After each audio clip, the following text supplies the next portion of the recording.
Hi, friends. Parenting is no more parenting today. Neither can you be their friends, nor can you be their advisor.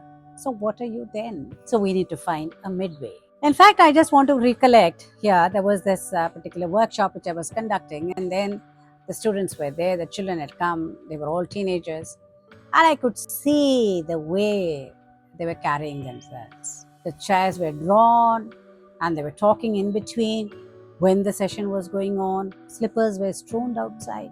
The empty bottles were left on the table, tissue papers all over.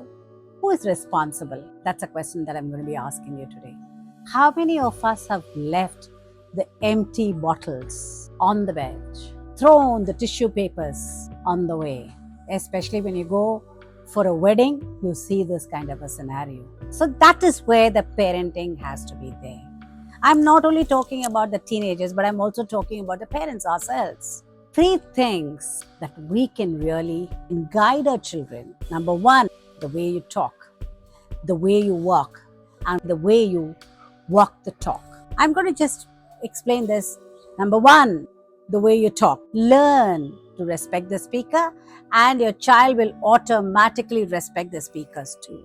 I find most of the fathers, most of the time, they are there on their mobile, even when the child is talking to you, or even when you're talking to others. It becomes very difficult. It becomes such a distraction for the others to talk to you.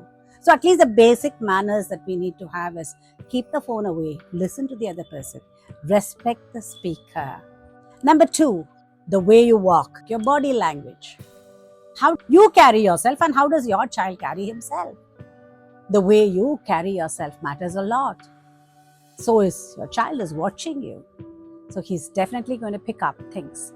As I said, the child looks so very arrogant, and then he looks at you with chewing the cud and then talking to you. It's so very repulsive, am I right?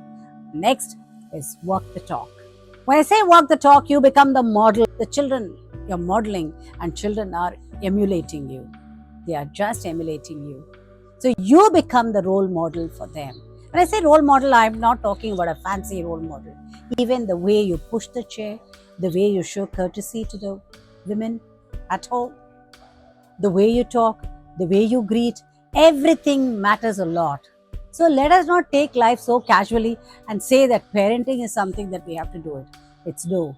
The way you live teaches how you parent your child. If you like the videos, press the like button. If you want more such videos, subscribe and press the bell icon.